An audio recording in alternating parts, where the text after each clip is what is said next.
Hi friends, here in this video I'll be explaining the design of belt conveyor system. So let's get started.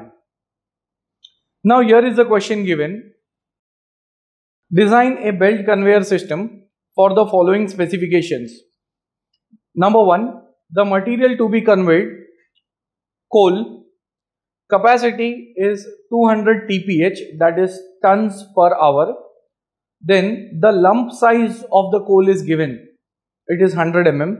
Next, we have to carry the material up to a length of 50 meter, that is the length of the belt given, or we can say the length of conveying. Next, troughing angle is 20 degree.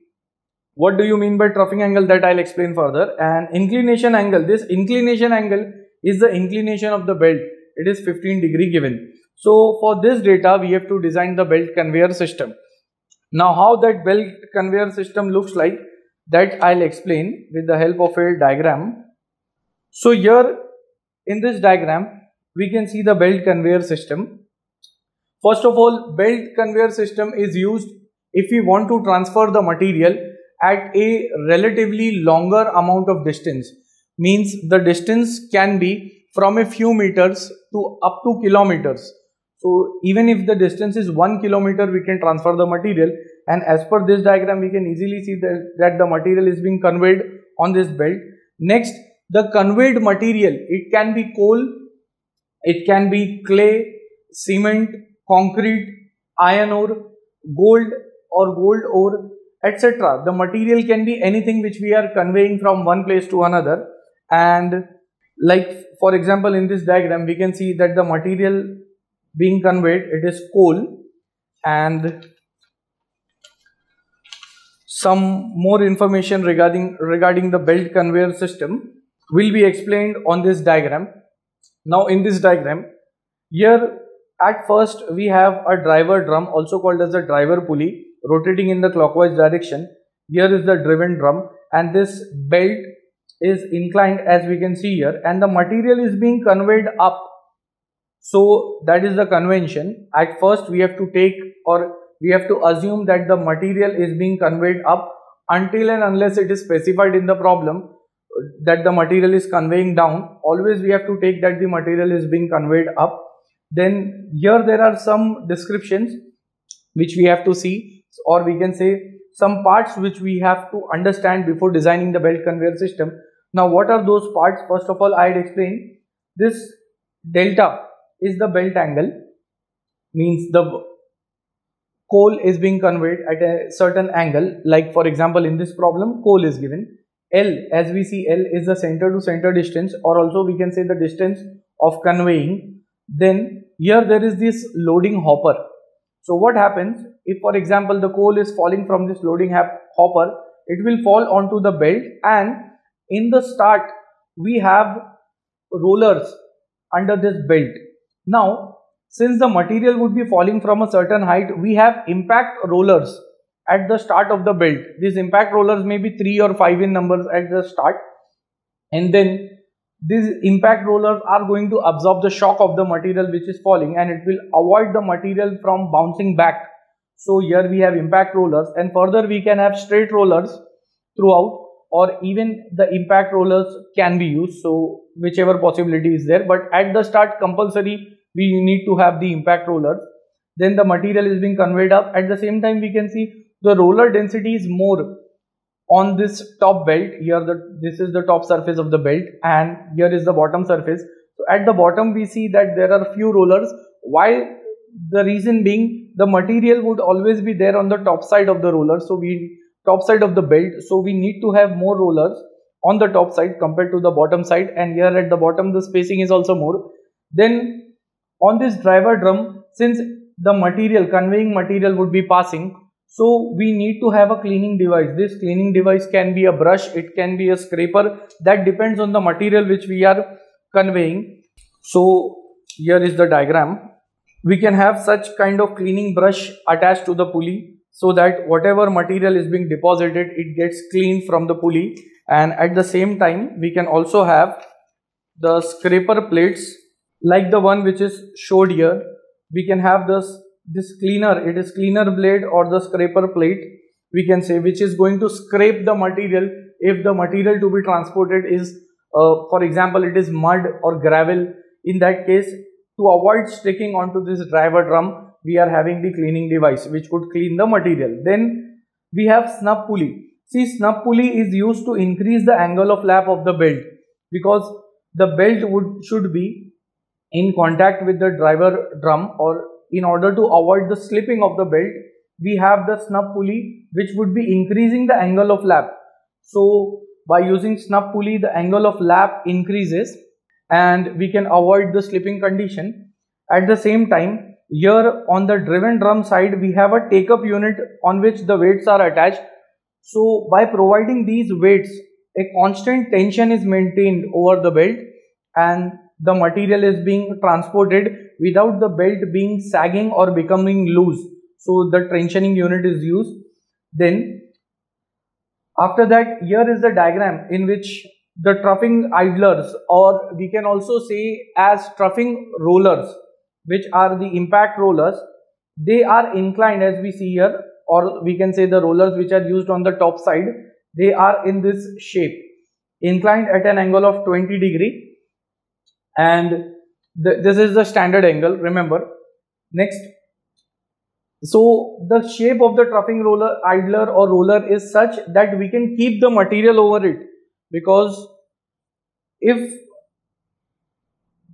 the belt is straight and the rollers are also straight throughout, then what will happen is the material may fall while conveying. So we are having this bucket kind of shape here so that it can hold the conveying material. So that is the troughing idler. And straight idlers which are there on the bottom run of the belt or the bottom rollers, we can say, these are straight in cross section because they are not in contact with the material being conveyed. So in short, that was the description regarding the belt conveyor system.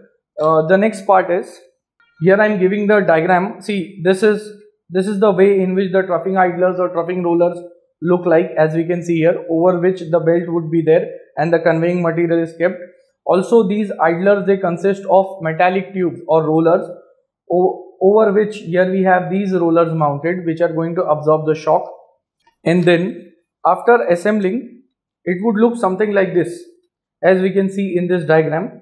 Here there is a belt conveyor system and these are the idlers, or we can say the troughing idlers in the belt, and the conveying material is being carried in. So that is the description. Now once we have understood or we have got the knowledge of the belt conveyor system, the first thing which we want in the design is we need to know how many steps are there. I'll make this problem or this design as simple as possible.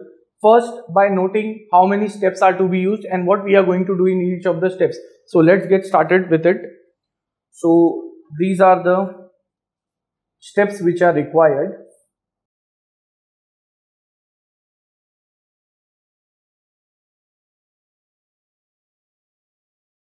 So the first step is,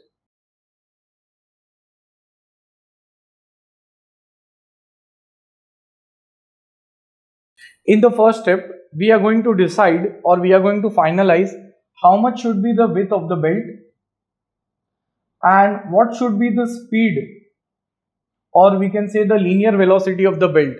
So this is step number 1. Next, step number 2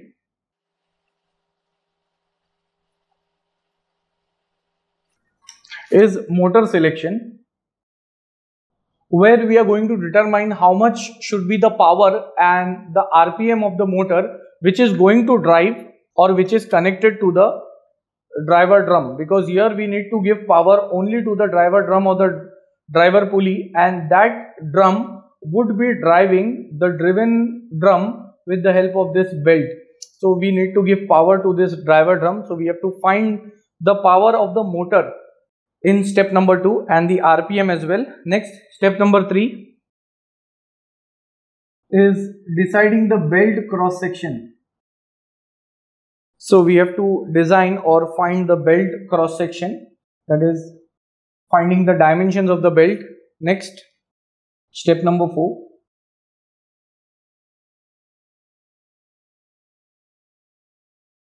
Here we are going to decide the diameter of the drum, that is the driver and driven drum, the drum shaft and the drum shaft bearing. So that is step number 4. After step number 4, there is step number 5, in which we are going to design idlers, also called as rollers. So in short, these are the 5 steps which we have to remember in the belt conveyor design system, starting with the belt width and belt speed, second step motor selection, then belt cross section, then the design of drum shaft and drum shaft bearing, finally design of idlers or rollers. So once we have understood what are the steps, let's get started with step number 1.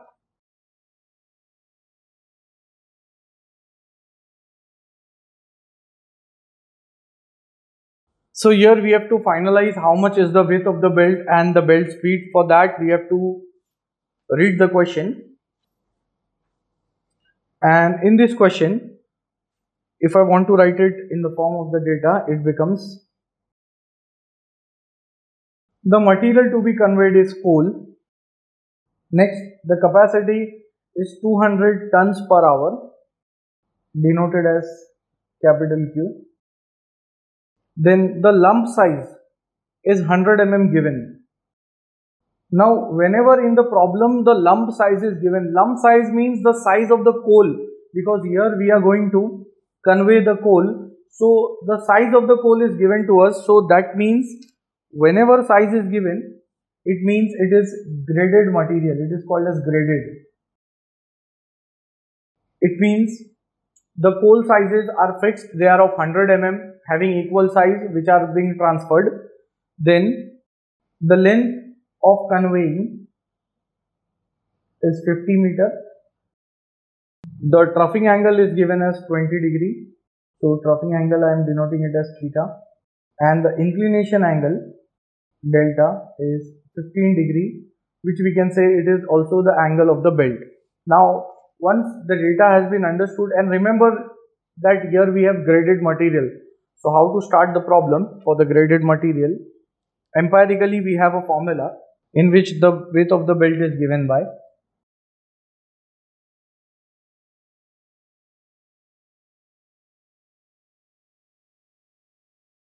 now here this is the formula by which we can calculate the width of the belt, which is B is equal to X into A plus 200. This formula is there empirically, we have to remember the formula, and here X value is, it is 3.5 for graded material and it is 2.5 for ungraded material. Now I am putting the values.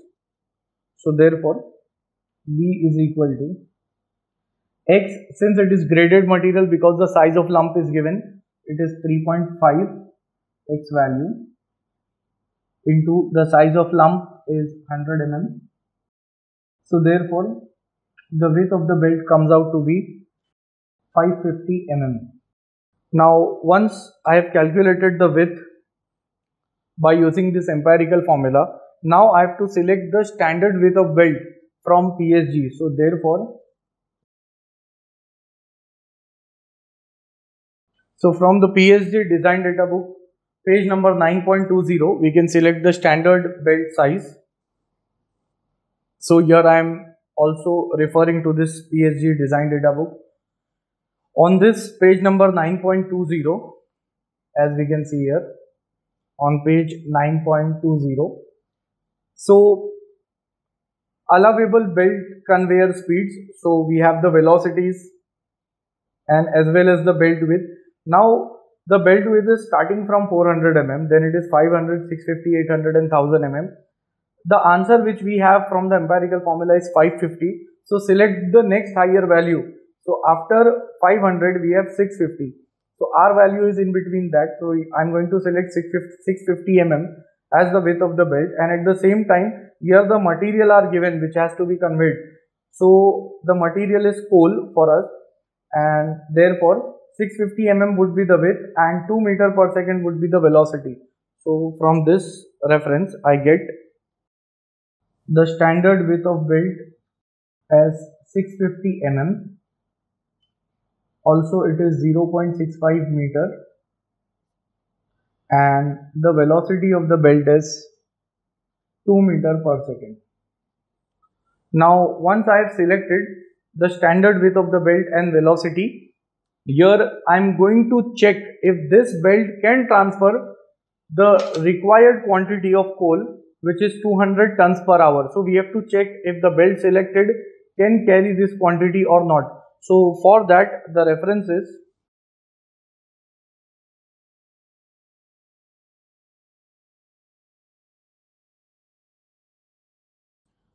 therefore from PSG design data book, page number 9.18, it has the formula.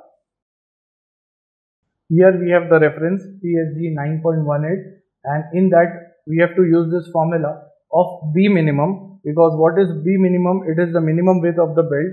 So we have to use this formula. I'll write it over here.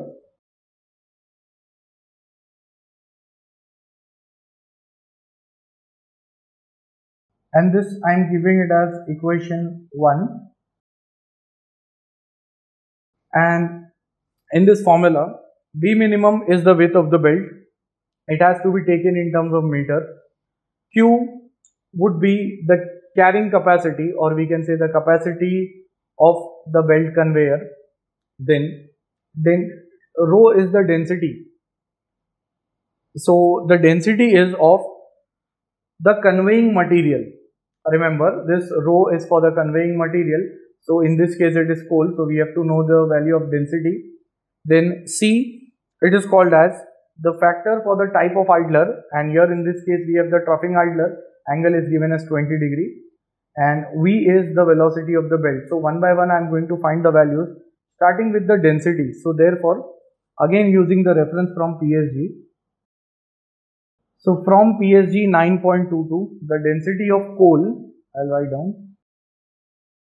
So here on page number 9.22, at the top we have density and angle of repose of commonly conveyed materials, and here in the first column we have the materials. So we can see these different materials, and for us the material is coal. As we can see here, the material is coal, and for coal this 18 is the angle of the belt if it is not given in the problem, but here in this case the angle is given as 20, so we have to take that angle. And if this angle is not given, we can directly take it from PSG 9.22, as we can see here. And this is the density. The unit is ton per meter cube. So the density value of coal is, it is between 0.65 to 0.78. So we can take the average value.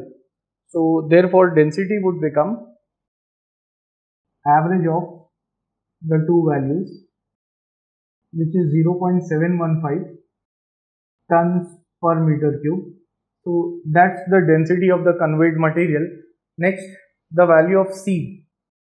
Now C is there on page number 9.18 of the PSG book, and here is C. It is the factor for the type of idler, and the value is 240 for flat belt. Since we don't have flat belt here, we have a troughing angle of 20 degree. So for that the C value is 460. So I am taking the value as 460. Then the velocity of the belt is already known to us. It is 2 meter per second. And then the minimum width of the belt is 0.65 meter. So therefore, putting all values in equation first. Hence we have B minimum. Q is what we have to calculate. Density rho is 0.715. C is 460. V is 2 meter per second. Raised to half, it means it is square root plus 0.05. So from this I can get the value of Q, which is the carrying capacity of the belt in terms of tons per hour, and the answer is 188.69 tons per hour. Now this value is the calculated value of Q, and the required value is 200 tons per hour as per the data given. So we can clearly see that the calculated value is less than the capacity to be transferred. So it means therefore the selection of belt fails. So now selection fails.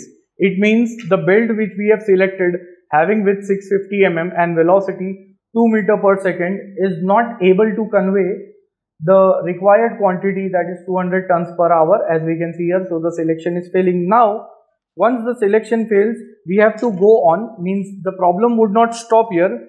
We have to go for the next criteria, and that is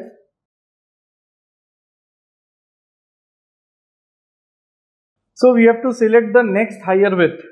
Like previously it was 650, so we have to increase the width, and again going back to PSG 9.20 from where we had selected the width on PSG 9.20.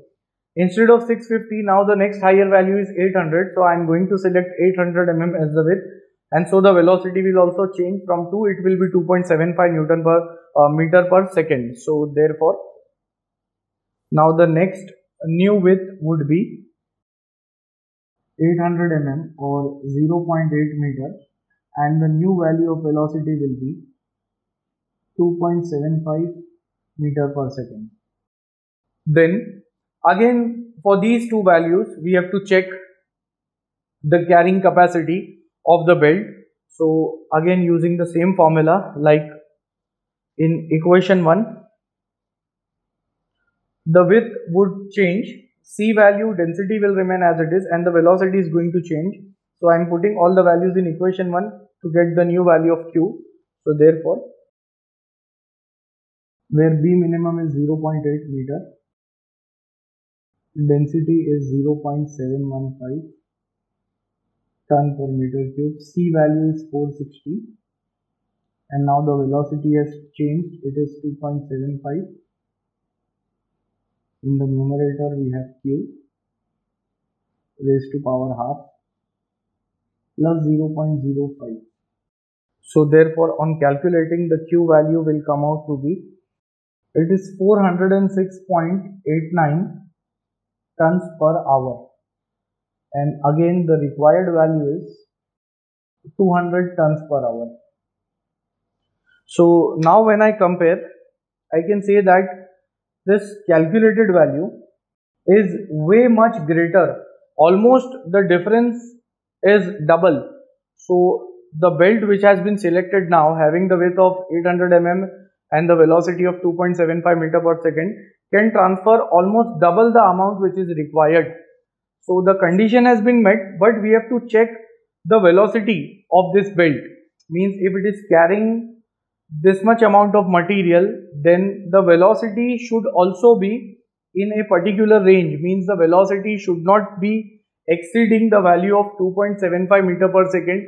Then what will happen, instead of conveying the material would be flying away, or we can say the material would fly away from the conveyor belt at a very high velocity. So we have to check that, and for that also I am using the same equation, and therefore keeping the quantity as 200 tons per hour.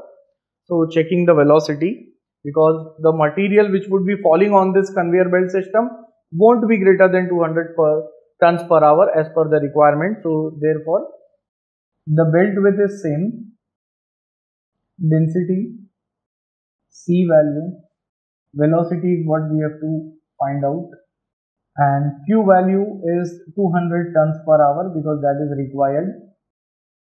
So therefore on calculating this, the velocity comes out to be 1.35 meter per second, and since this value is much less than the design value which is 2.75 meter per second, it means now this belt can easily convey the required quantity of coal, which is 200 tons per hour at a velocity of 1.35 meter per second, which is less than the velocity which we have designed. If this value of velocity would have been greater than 2.75, then again the belt would have been failing. So we have to go for the next higher width.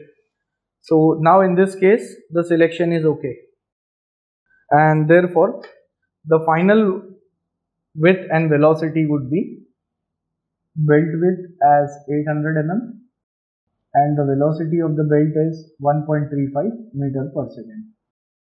Now if suppose the lump size is not given, here I am writing an important hint.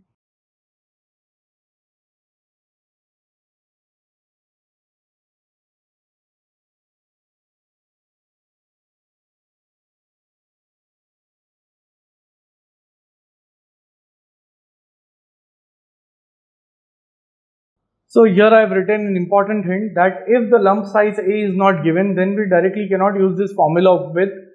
In that case, we have to use the trial and error method. In that, from PSG 9.20, we have to select the value of width and the velocity, and then by again using the formula from PSG 9.18, we have to find out the amount of material being conveyed. That will be Q calculated, and we have to compare it with the Q required, which is given in the data. So that is the method which we have to use. Now step number 1 is completed. Next is step number 2, which is the motor selection.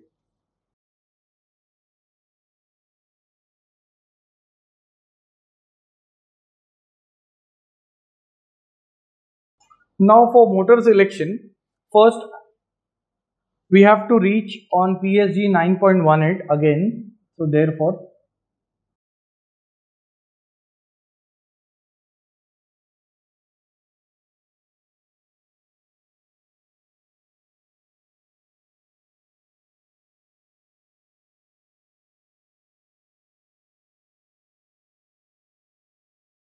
so on PSG 9.18, at the top we have the first formula, which is WO. Now what is this WO is given over here? It is the resistance of the belt on the top run.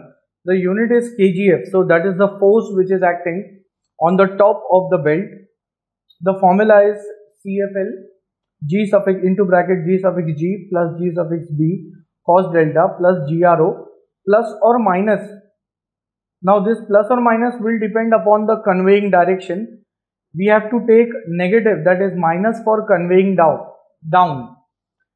In this case, in this problem, nothing is mentioned. Whenever nothing is given, we have to always take the direction as conveying up. So if it is conveying up, we have to take the positive sign in the formula. So here I have written the positive sign. Then it is H into G suffix G, and then it is G suffix B. So let's start by calculating each of the values. First of all, the value of C. Now this capital C is given over here. It is the secondary resistance factor. And how to get that secondary resistance factor? For that, here there is a graph on this PSG 9.18.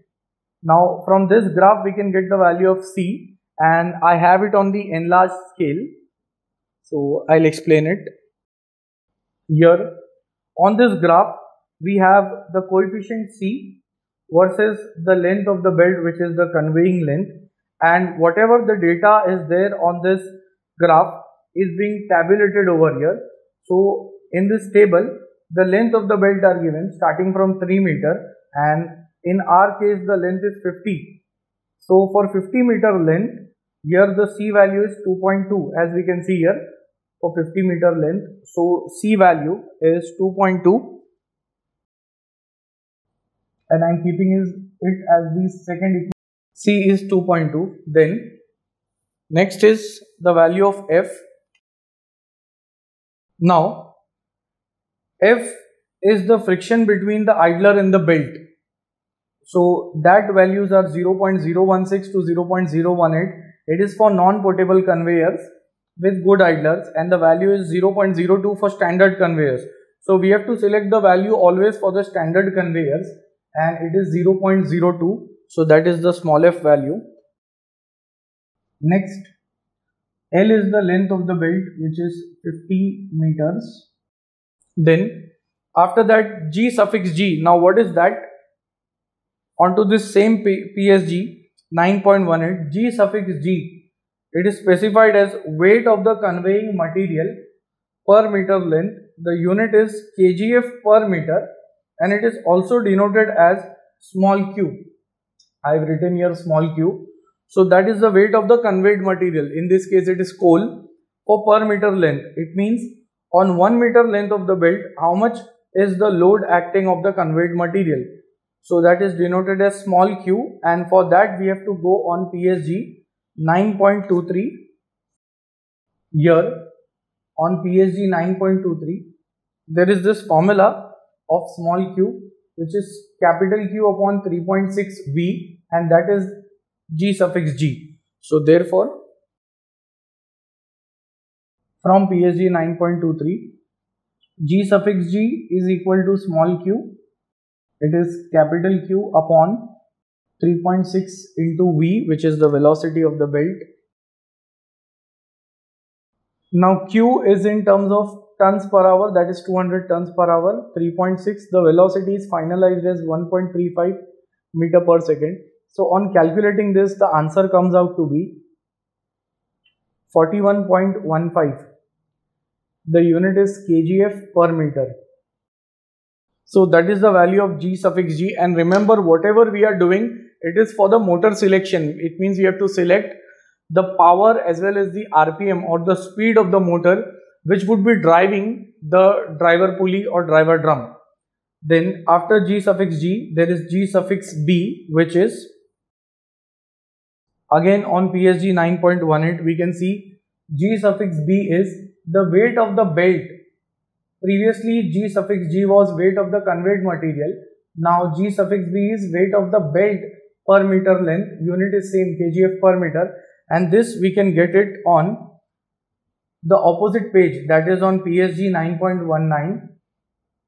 On PSG 9.19, G suffix B is the weight of the conveyor belt, and it depends on the width of the belt. So the width selected is 800 and the value is 12 for G suffix B. So we have to take this value 12. Unit is kgf per meter. So therefore,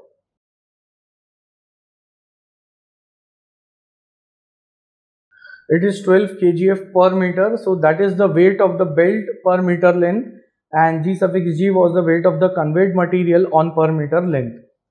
Then after that, delta.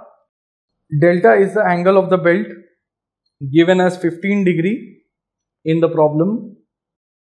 So belt angle is given. Next is GRO. Now GRO is again on PSG 9.18. Here I have written at the end.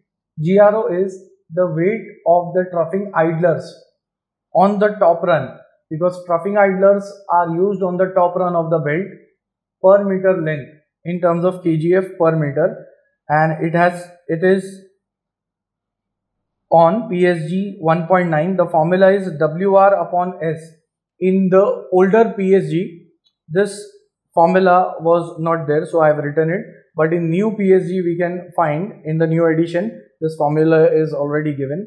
So GRO is weight of the troughing idlers on the top run. So therefore GRO is, the formula is W suffix R divided by S, which is the spacing.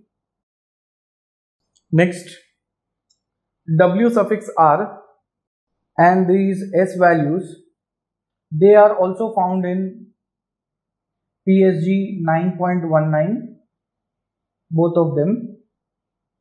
And how to get the values, that I'll explain. So on PSG 9.19, here weight of the revolving parts of idler, W suffix R, is what is required over here. On this first column we have the width of the belt. For us the width is 800. So go into this column. Now we can see there are 4 values. So out of these 4 values, select the middle 2 values, and from that select the greater value. That would give us the value of W suffix R, which is 26.2. It is the weight of the revolving parts, that is weight per idler. So that is 26.2. Then S. See, S is the maximum spacing for the idlers on the top run. So here the width is 800 and these are the densities given. So the density of the conveyed material, that is coal, for us the density we have already found out, it is 0.715. So it is in the range of 0.4 to 1.2. So go into this column, and at the intersection of 800, here we are getting 1.5, that is in terms of ton per meter cube. So therefore we have S value as 1.5. On calculating this, GRO comes out to be 17.47. Unit is kgf per meter, because WR is having a unit of kgf per idler divided by Now S is having the unit of, it is meter per idler, that is the unit of S. So when it becomes multiplication, here we are going to get reciprocal. So idler and idler will get cancelled and the unit is kgf per meter. So that is GRO. Next is height. See, capital H is the height through which the material is conveyed. We know the length, and for that we can use the simple principle of trigonometry. Now we know the length through which the material is being conveyed, that is 50 meter, but the height needs to be calculated because that is the height from where up to which the material is being conveyed. So therefore, from this geometry, H is what is required. So I'll be using the formula of sine. Sine delta is opposite side, which is H, upon the hypotenuse side, which is L. So therefore, H is equal to L sine delta. Delta is the angle of the belt, which is 15 degree. So therefore, H value comes out to be 12.94 meter. Now once all the values are known, I'll be putting these values in equation number 2. So therefore,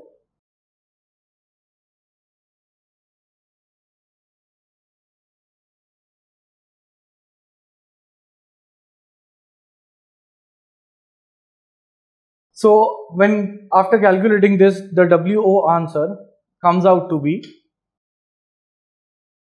839.14 kgf. Now similarly, from the same page,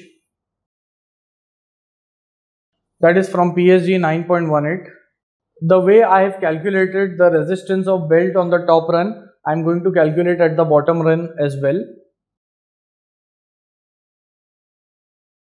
The formula is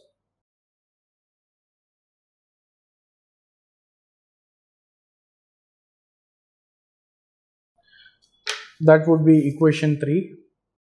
So from the same page, that is PSG 9.18, here the second formula is W suffix U, and W suffix U is the resistance of the belt on the bottom run. Previously we have calculated the resistance on the top run. The formula is CFL into bracket GB cos delta plus GRU. Now outside the bracket we have plus or minus sign, and that depends on the conveying direction. Here it is given we have to take plus sign for conveying down, but since we are conveying up, we have to take negative sign. So I have taken negative minus H into GB. So this is the formula. Now when I look at all the values, we have all the values over here except GRU. So that is what we have to calculate, and GRU is the weight of the straight idlers which are used on the bottom run. And in the start I had explained that why we are using the straight idlers at the bottom. So it is the weight of the straight idlers on the bottom run. The unit is kgf per meter. So therefore, GRU is taken as W suffix R upon space. In a similar way, like I had used the formula for GRO, W suffix R upon S, here I am going to write 2S, and the reference is same. It is from PSG 9.19. Why I have written 2S? Because in case of the bottom run rollers, they are placed at a greater spacing. So the spacing is more compared to the top run rollers. So here I am writing 2S because the space is more at the bottom run. So that's why, and therefore the values are from PSG 9.19. We have to look for straight idlers. Previously there were troughing idlers. For straight idlers, take the width which is 800 mm. And here we have again 4 values. So select the middle 2 values, and out of that take the greater value. So 18.2 is the answer, which is the WR value. And the spacing would be same, that is 1.5. S value is same, but it is double because at the bottom the idlers are located at a greater distance compared to the top run, because the top run is carrying the material. So the rollers are closely spaced on the top run compared to the bottom run, and the answer is 6.07 and the unit is kgf per meter. And why we arrive at this unit is explained in GRO. In a similar manner, we have kgf per idler divided by meter per idler. So when we have multiplication, idler goes on top, idler will get cancelled out, and finally the unit would be kgf per meter. So once I have calculated GRU, I can put all values in equation 3.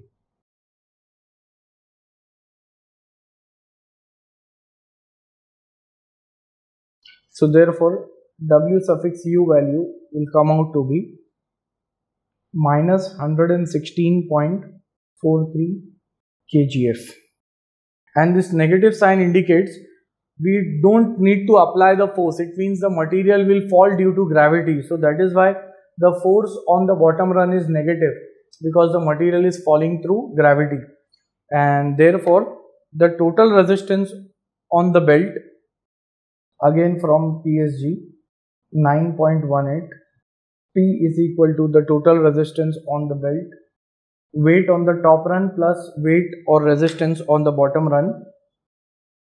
I'll explain from where this formula comes. On PSG 9.18, here we have P is equal to WO plus W suffix U, and therefore W suffix U is negative. So therefore P value comes out to be 722.71 kgf, or when I multiply with 10, it becomes 7227.1 Newton. So that is the value of P. And remember, whatever we are doing this, it is for the motor selection part. Now once the value of P has been calculated,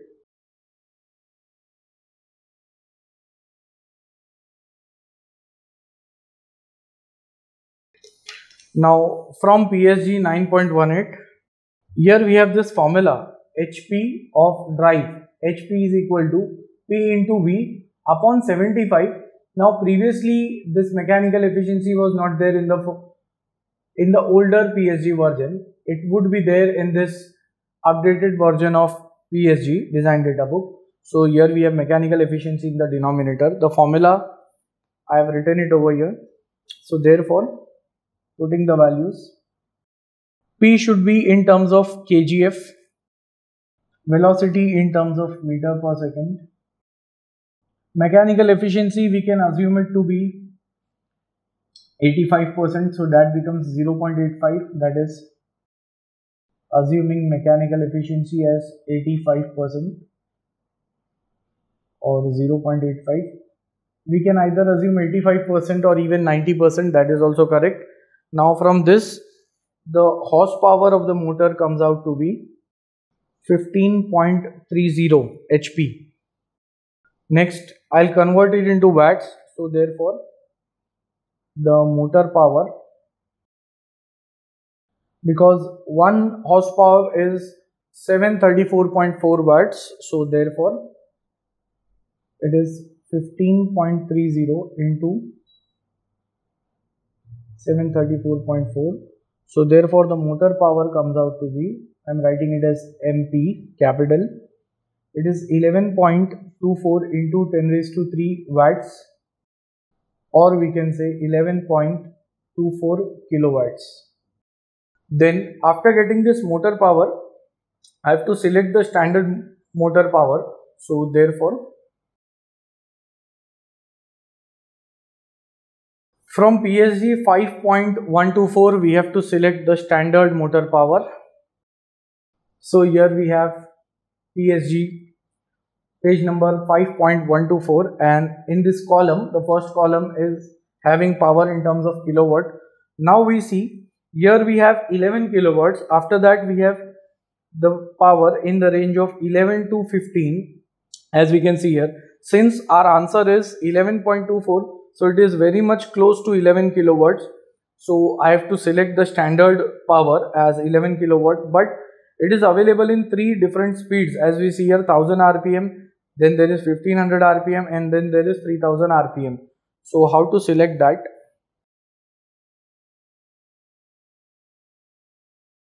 Now these three speeds are available. In that, I am again multiplying with the mechanical efficiency, taking it as 96%. So 0.96. So it is 960 RPM. So three speed options are available, as we can see here. Remember, whenever in case of motor, if the motor is operated on a less RPM, as we can see over here, that motor becomes costly, because in that case the construction of that motor is complex in order to get the speed reduction. So here this motor having RPM of 960 would be a costly motor. Then for the further option, when the speed is high, in such a case the space required would be greater. So we have to have a compromise between the cost as well as the space. So therefore,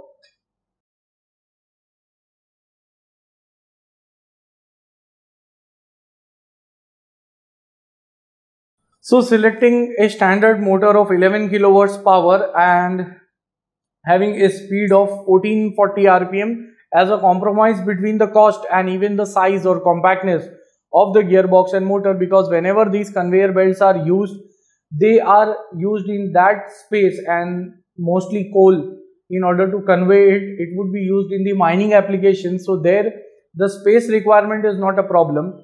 At the same time, if it is operating at a really high speed, then the space required would be more, but at the same time we have to check for the belt speed as well.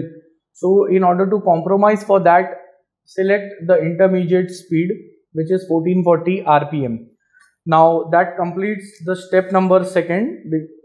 So in the belt conveyor system, first we had designed the belt, and now the motor selection part is over. Now going for the belt cross section part. So the third step is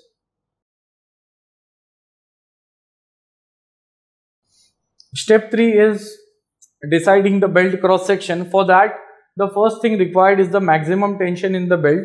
So therefore,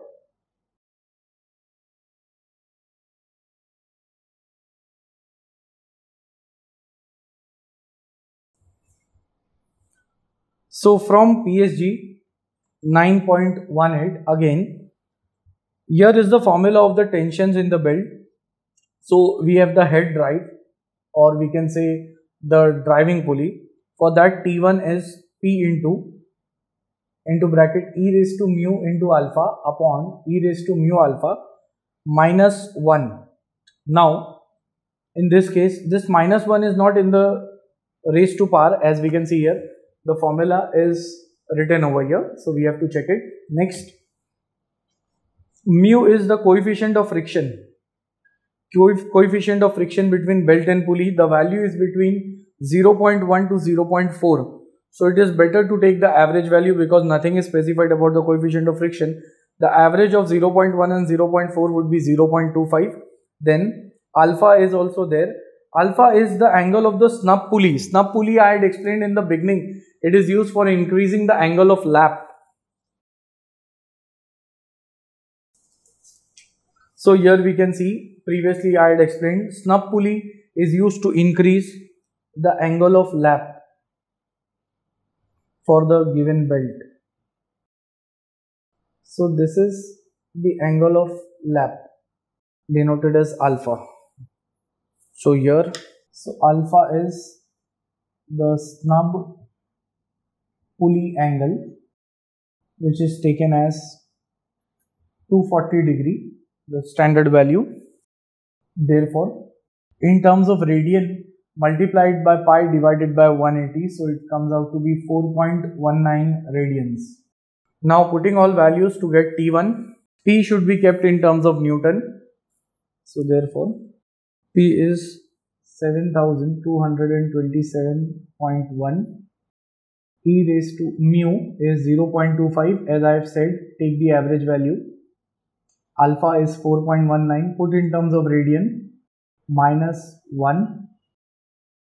So therefore, on calculating this, I am going to get the answer of T1, which is the maximum tension in the belt, also called as tension in tight side. 11.13 into 10 raised to 3 Newton, or it is 11.13 kilonewton. So that's the tension on the tight side. Next, similarly, I'll be calculating the tension on slack side as well. It would be required in the further part of the problem. So similarly, on the same page, that is PSG 9.18.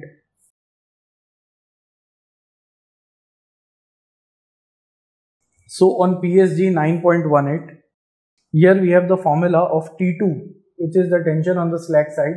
It is T1 minus P1. As we can see here, we can write T because P1 indicates for the head drive. So therefore, putting the values, so therefore T2 value comes out to be 3902.9 Newton or 3.902 kilonewton. So T1, T2 have been calculated, that is the tension on the tight side and slack side respectively. Now, since we are deciding the belt cross section, belts are made up of rubber and there is fabric duct. At the same time, first we have the fabric duct, in between the rubber is impregnated and the top layer as well as the bottom layer consist of rubber. So there are number of plies or the number of layers in case of the belt. So therefore, from PSG 9.18, number of plies, or we can say the layers, are denoted as I is equal to T1 upon B into F.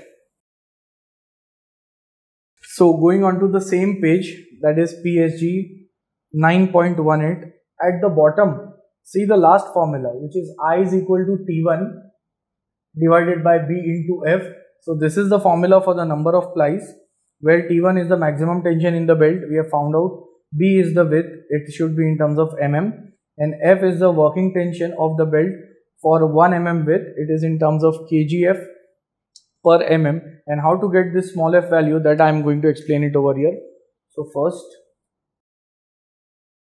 from PSG 9.21, table number 4 and 5. As we can see, here we have PSG 9.21. Here we have table 4 and table 5. So how to get the values? See, here we have the belt width as well as belt width is there on this column, and inside this table here we have the density of the material being conveyed. So we have to draw the lines, like for example there is first column, so connect the first column in this way with the two columns over here. Next, the second column is connected in this way up to the remaining 4 values. Next, the next 2 columns are connected with the remaining 4 values, and finally the last one. So with the help of pencil, you all can make these connections. And now, how to select the value? See, first of all, the width is 800 mm for us, and these are the minimum number of plies. I is the minimum number of plies. So in this 800, we have to check. Now the range is the density which we have. How to start this? First of all, the width has been selected, it is 800, so this is the row.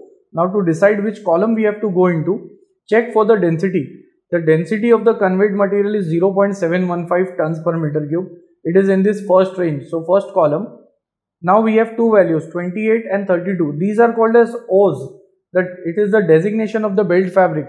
O's value, if it goes on increasing, it means the weight of the belt is going on increasing. And if the weight increases, in that case, the life of the belt will go on increasing. It means if the O's value is going on increasing, then the thickness of the belt will also go on increasing. And finally, if the thickness increases, then the life of the belt will go on increasing. So when we have selected 800 as the width, out of 28 and 32, we have 2 options. Go for 32, higher value, always higher value.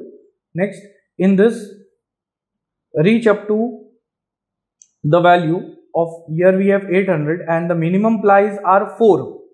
So first I'll explain how to get the plies. and just before that we have this value as 32 O's. So we are going for the F value, small f value. So this is the working tension in the conveyor belt, write it as small f.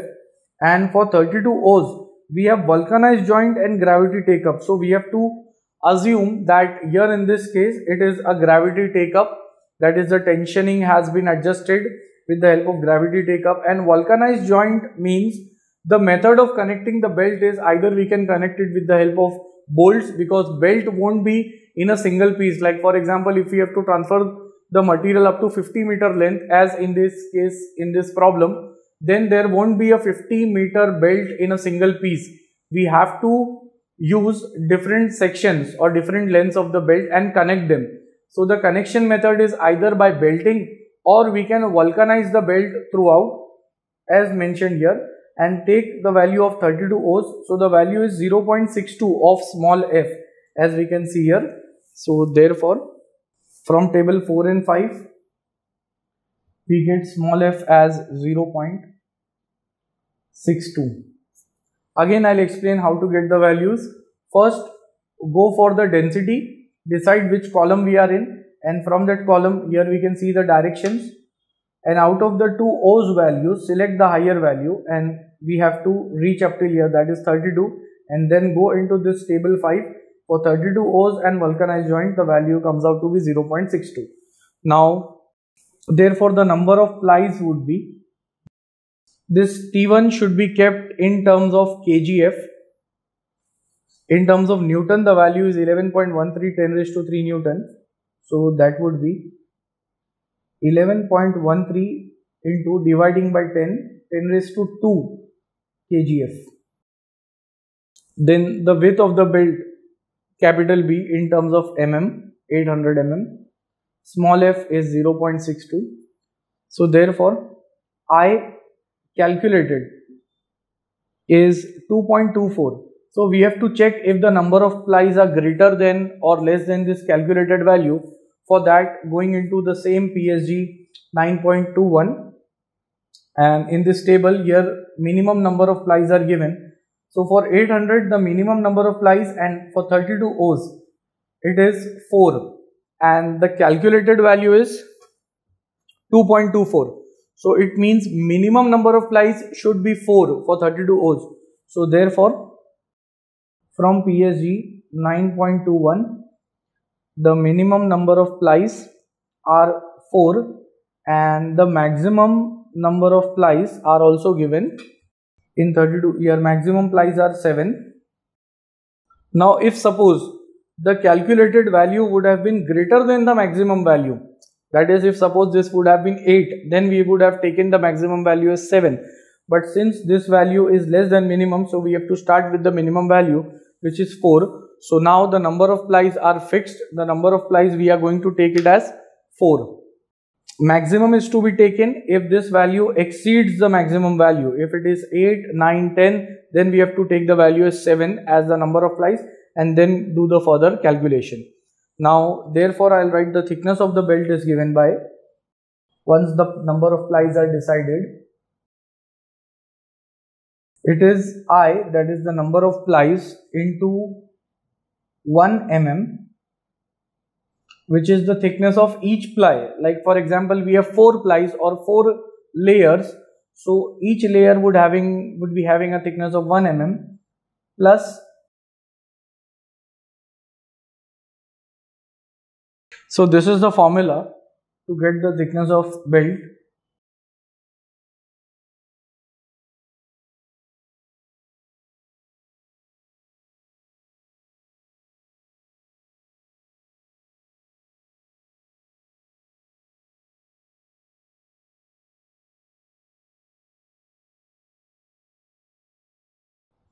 So this is the cross section of the belt. Here we have top cover thickness. In between these green section which I have shown, these are the 4 plies I, having thickness of 1 mm each. Now in the red which I have shown, that is the rubber impregnation, and then we have the top cover thickness and bottom cover thickness. At the top, since the material is being conveyed, we should have a greater thickness compared to the bottom cover thickness. I am writing the values. So T is equal to I is the minimum number of plies, which are 4. Each ply is having a thickness of 1 mm, plus top cover thickness should be taken as 2 mm, plus bottom cover thickness should be taken as 1 mm, and the rubber impregnation should be taken as 2 mm. And why the thickness is less at the bottom cover? Because that is not in contact with the conveyed material, so that's why the thickness is less. And finally, after calculating this, T comes out to be 9 mm. So in the belt cross section part, we have found the thickness of belt, and even the width is there with us, which is 800 mm. Previously we have found out. Now we have to check the belt if it can resist the required stresses. So therefore, I'll write down the permissible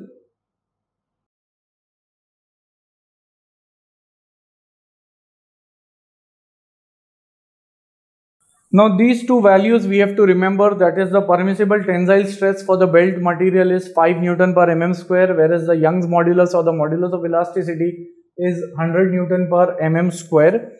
Now we have to check the belt for the induced stresses, and for that, first the total tensile stress induced is given by T1, that is the maximum tension or tension in the tight side upon the cross section, that is B into T, plus Young's modulus into the thickness of the belt divided by the diameter of the pulley. So I am keeping it as equation 4. Now in equation 4, all the values are known except D, which is the diameter of the driver pulley, and here driver and driven pulley both are going to have the same dimensions, because we don't want any kind of speed variation in the driver and driven pulley. So therefore D is the diameter of both driver and driven pulley in terms of mm, and for that I am giving a quick formula of the diameter, which is K1 into K2 multiplied by I. This formula we have to remember, where the value of K1 is equal to 1.25. This is for the fabric duct ply material of the belt. Then K2 is equal to, the value is 100 for lap angle 240 degree, which is the snub pulley angle, and then I is the minimum number of plies, which is 4. So putting these values to get the diameter, and the answer is 500 mm. Now selecting the standard diameter for the driver and driven pulley, so therefore using the reference, so from PSG 7.54, here on PSG 7.54 we have this table which gives us the value of standard pulley diameters. It is given as nominal diameter. The value which we have, it is 500, and here we can see exactly 500 mm diameter pulley is available. So the value is 500. I can write it as it is. So the D is finalized, the diameter of pulley. Now once the diameter of pulley is known, I can put all values in equation 4. So therefore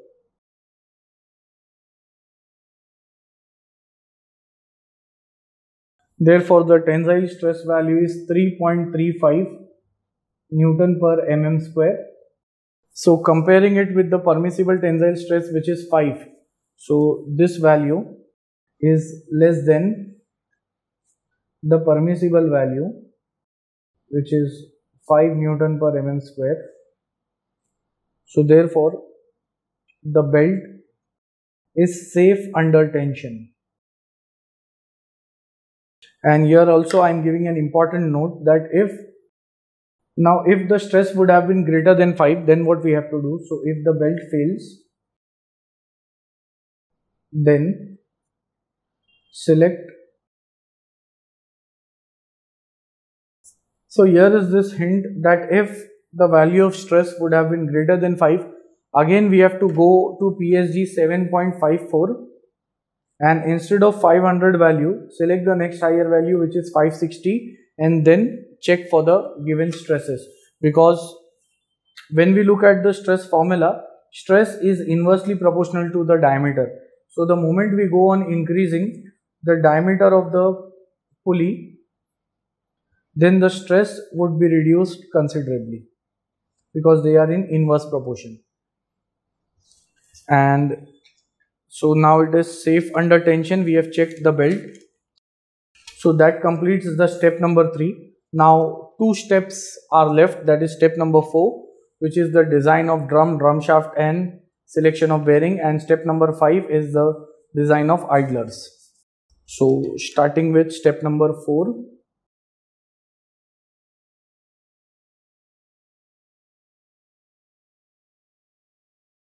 So here in step number 4, we have to design the drum. Already the diameter of drum is there with us.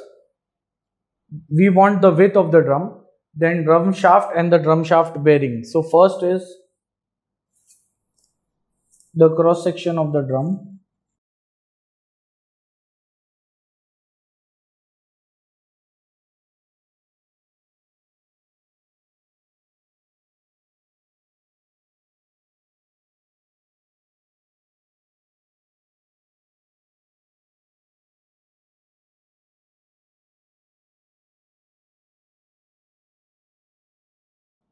So here is the cross section of the drum.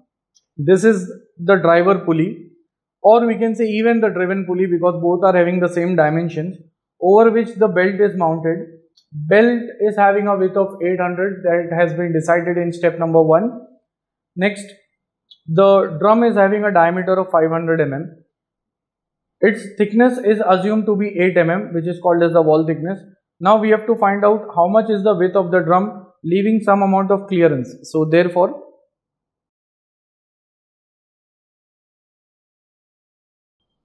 so the formula for the width of the belt is, already we have the width of the drum is, already we have width of the belt plus 2 into H clearance. How to get this H clearance?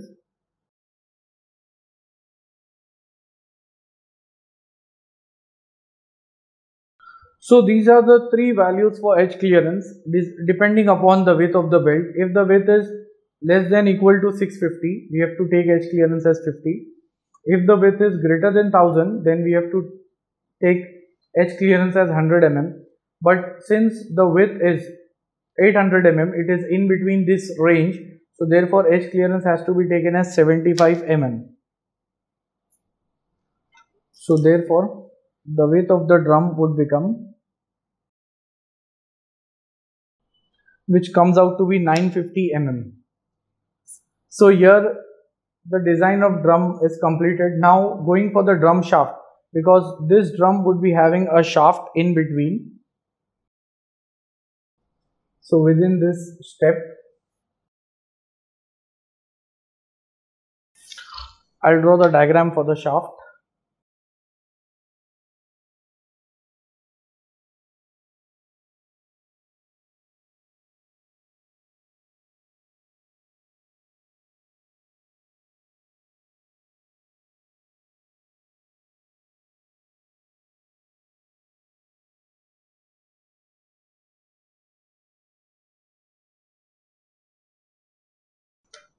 Now here is the diagram of the drum shaft. This drum shaft will fit into this drum, because here whatever is the width of this drum, exactly the same length of the shaft is there. Now extending 10 mm on both sides, because here we have to extend the part. This end of the shaft is connected to, or keyed to, the coupling which is connected to the output shaft of the gearbox, because the arrangement is in such a way that we have a motor whose RPM is 1440 RPM already selected. So this RPM would be reduced by the help of the reduction gearbox to get the velocity of belt as 1.35 meter per second. So output shaft of the gearbox would be connected over here. So the keyway is given. Similarly, these keyways are provided it would fit into the hub of the drum. Inside this drum also there would be keyway. Here I have not shown in this diagram, but there would be keyway. So the shaft gets fit inside this drum, and the load acting on the drum would be, or on the drum shaft, is exactly at the center, and that load is nothing but the tension on tight side and slack side, which is T1 plus T2. So when this load is acting, it gets divided on the shaft equally on both the parts, like it is acting as a support reaction. So when the load is acting on this beam, we can say shaft as a beam. So when the load is acting centrally, it gets divided equally on both the halves. So we have WDS by 2 on both sides, which is the load acting on the drum shaft. Now therefore, the load acting on the drum shaft, W suffix ds, is T1 plus T2. Both the values are known to us. These values have been calculated before, so therefore W suffix ds, the load acting on the drum shaft, is 15.03 into 10 raised to 3 Newton. It gets divided equally, so therefore WDS by 2 will be 7.52 into 10 raised to 3 Newton, taking the half of this value. Now the shaft would be subjected to combined twisting and bending because the shaft is rotating. At the same time, the load is acting, because of which there are support reactions and there will be bending moment. So the same shaft will bend as well as rotate. So it is subjected to combined twisting and bending. So therefore, now since it is subjected to combined twisting and bending, we are going to use the concept of equivalent torque, and for that first I'll find out the maximum bending moment at the center. So therefore, assuming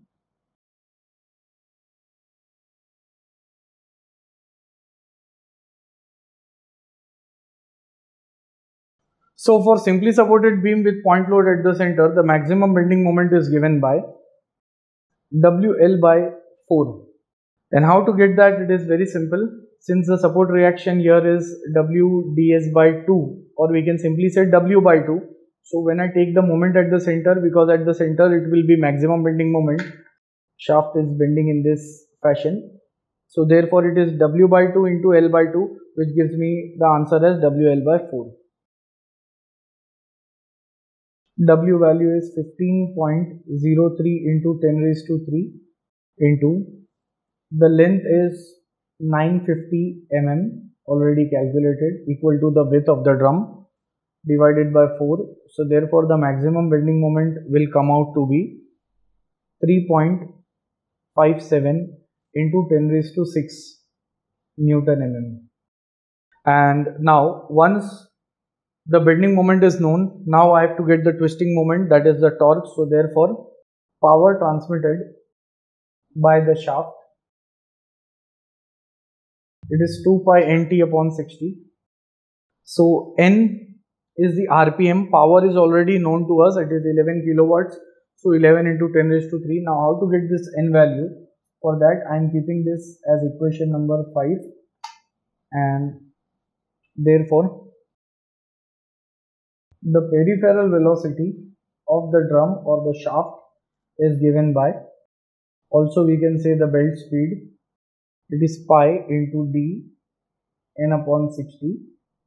So from this formula I can get the RPM, and the velocity is 1.35 meter per second. Pi, diameter is 500 mm, so it is 0.5 meter into n upon 60.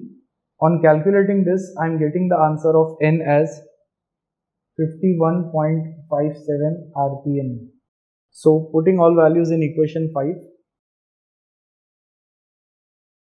power is 11 into 10 raised to 3 watts, RPM 51.57 divided by 60. So therefore torque comes out to be, and remember when power is in watts, torque would be in terms of Newton meter, 2.04 into 10 raised to 3 Newton meter, or multiply it with 10 raised to 3, so it becomes 10 raised to 6 Newton mm. Now therefore equivalent twisting moment is given by,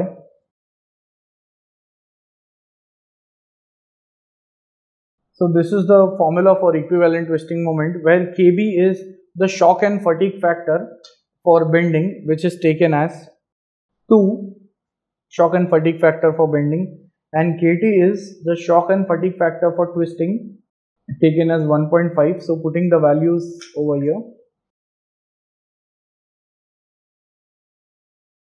so therefore T equivalent will come out to be, it is 7.77 into 10 raised to 6 Newton mm. Now in order to get the diameter of shaft, I am assuming the material of shaft, so therefore, so whenever the material is not specified for the shaft, we can take it as C45, because if the carbon content would be reduced, like if for example we are taking C20 or C30 as the material for the shaft, then that shaft would be easily subjected to bending and twisting. It means the shape would change very quickly because of the less carbon content. So we can increase the carbon content and take it as C45 until and unless the other material, if they have specified. So we have to take C45, and from PSG 1.9, here we have PSG 1.9, and in this column we have C45. For that we have to select this value.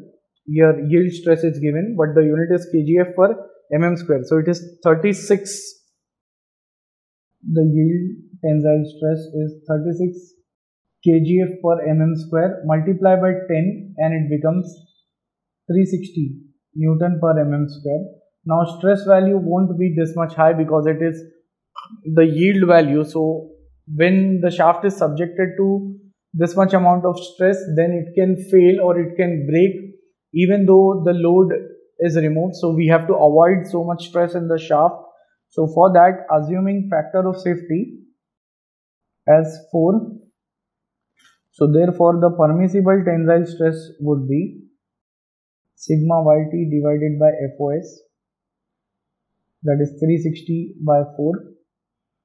So therefore permissible tensile stress is 90 Newton per mm square, and therefore the permissible shear stress which is required is half of 0.5 of sigma t permissible,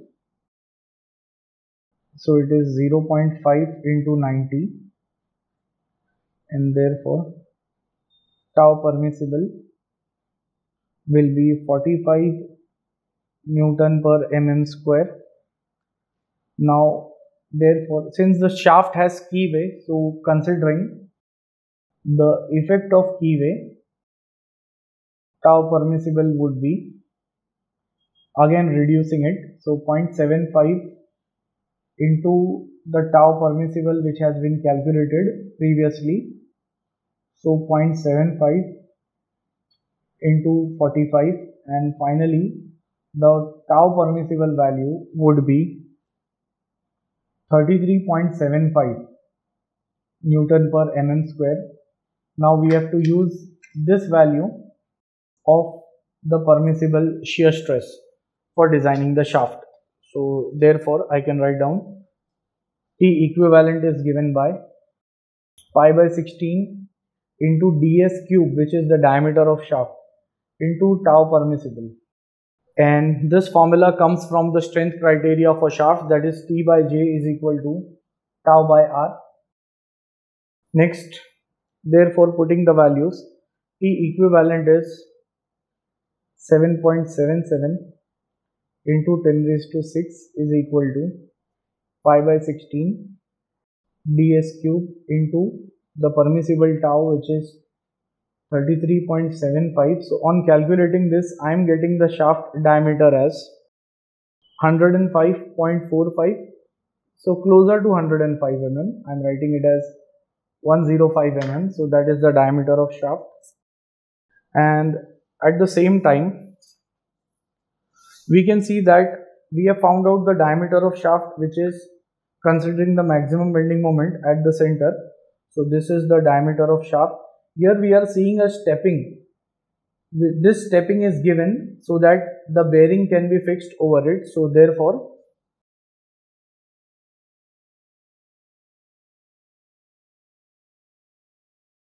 providing the stepping of 2.5 mm, therefore the bearing shaft diameter, the diameter which goes into the bearing will come out to be 100 mm. So here the shaft has also been designed. Now the step which is left in this step number 4 is the bearing selection for the drum. So therefore the selection of bearing, in that the first parameter which is required is the radial load, that is F suffix R, and it is equal to half of the load on the drum shaft, which was 7.52 into 10 raised to 3 Newton. Because when we look into this diagram, the bearing would be connected over here. So when the bearing is connected on this diameter which is of 100 mm, the load which is acting is radial, acting towards the center. It is the radial load. So that is WDS by 2, and axial load is not specified. It won't be acting. So the axial load is taken as 0. And since I can say that FR, the radial load, the condition is it is less than 8 kilonewton. As we see here, it is 7.52 into 10 raised to 3 Newton, means it is 7.52 kilonewton. So therefore we have to select DGBB, that is deep groove ball bearing, and for that I have to assume the life in hours for the bearing. So therefore life in hours for the bearing, denoted as L suffix H, I am assuming it to be 25,000 hours. If nothing is mentioned, you have to assume this value, 25,000 hours. So therefore life in millions of revolutions is given by the formula. It is denoted as L suffix MR, 60 into N, which is RPM, into L suffix H upon 10 raised to 6. RPM already calculated. So the RPM is 51.57 of the shaft. It means the drum is also rotating with the same RPM. So the motor was giving an output of 1440 RPM. As we have selected the motor, we know the speed of the motor. So from 1440 we have to reduce the value up to 51.57 RPM. That is possible with the help of the reduction gearbox. So that is the explanation regarding this RPM, and the life in terms of hours is 25,000. So therefore it comes out to be 77.36 millions of revolutions. So that is the life of the bearing. And now the probability of survival, POS, is assumed to be 90% unless specified, and therefore this LMR would be equal to L10. Now from PSG another formula. So therefore from PSG 4.2 we have a formula of equivalent load, which is P suffix E is equal to X into V FR plus Y into FA into S into K suffix T. So from PSG 4.2 we have this formula of equivalent load, wherein X is called as the radial factor, and since the radial load is there, this factor has to be taken as 1.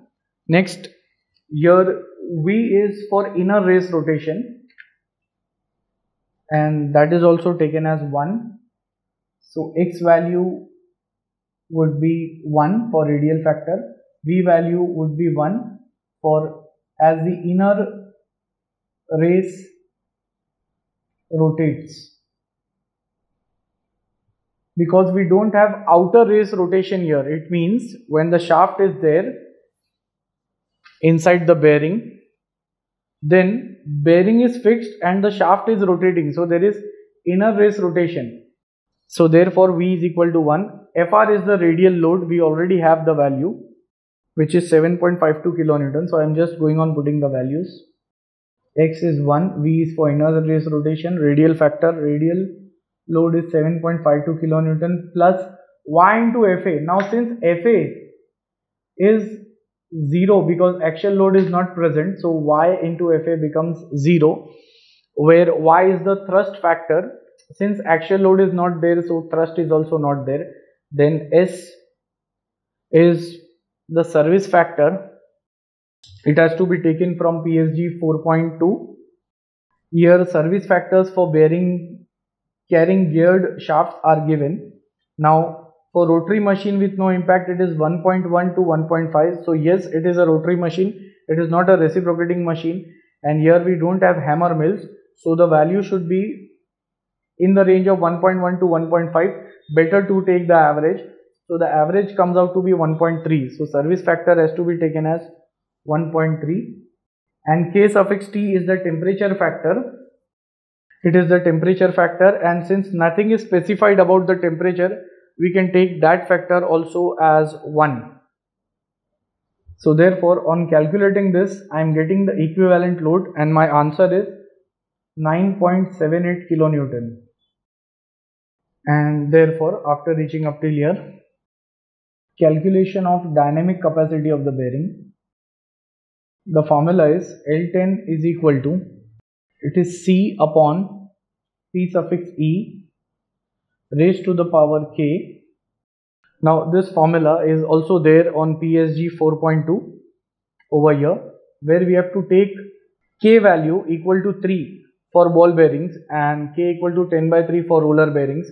Since we are using ball bearings, a K value would be equal to 3, and so therefore putting the values, L10, we have got the millions of revolution, which was 77.36 is equal to, C is what we have to find out, that is the dynamic capacity, and equivalent load is 9.78 kilonewton raised to power 3, because this K is equal to 3 for ball bearings, and if it is a roller bearing, the value is 10 by 3. Now from this, C comes out to be, it is 41.68 kilonewton. Now I want the value in terms of kgf, so first I will convert it into Newton, into 10 raised to 3 Newton, and dividing it by 10, so it is 4167.20 kgf. Now how to select the bearing? For that I am giving a shortcut here. First, the bearing shaft diameter, the diameter which goes into the bearing is 100 mm, so divide this by 5, simply divide this by 5, so here it comes out to be 20. So now we have to select those bearings whose last two digits are 20, and for that, and starting with PSG 4.12, as we can see here, at the top it is written deep groove ball bearing, so it is DGBB. The diameter of the shaft is 100 mm, and now as I have explained, we have to check for the last two digits having 20.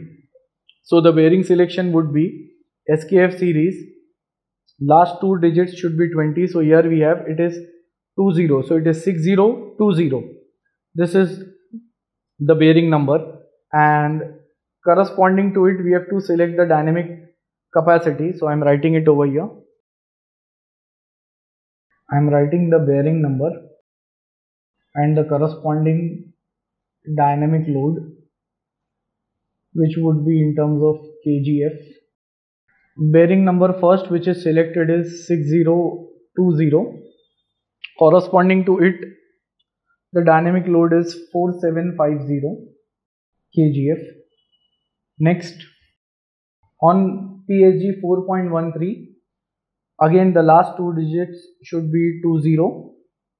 So yes, it is 6220 and the dynamic load capacity is 9650 kgf. Third, on PSG 4.14, here we have 6300, so 6320, and the value is of dynamic load is 13,700 kgf. Next, out of these load, we have to see that the load which we have got, that is the dynamic capacity, is closer to which one. So here the dynamic capacity is 4167, which is required, and out of the bearing selected, we can see that the first bearing is closer to this load and the remaining bearings, they can resist more dynamic load. So if we go on increasing the dynamic load or the bearing size number, then the cost may go on increasing. So selecting a bearing of SKF 6020. So I am writing, therefore selecting a standard bearing SKF 6020, which can resist the given kind of loading or the dynamic load as we have seen here. So with the bearing selection, we have reached up to step number 4. Now only step 5 is left, which is the design of the idlers.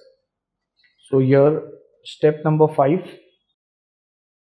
is the design of idlers, and remember here we have two kind of idlers, that is the impact idlers, or we can say the troughing idlers, as well as the straight idlers. So for that, now I am writing that idlers are tubes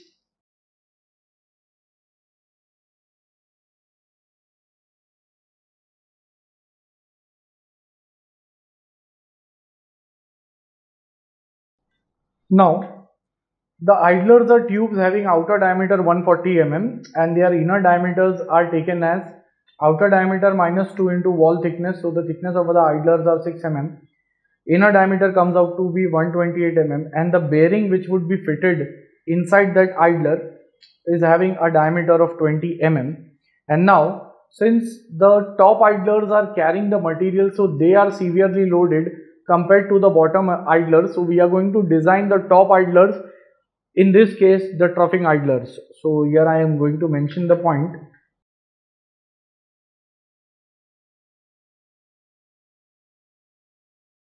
So therefore we are going to design the top idlers because they being heavily loaded. I'll quickly draw the diagram for the idler or the top idler.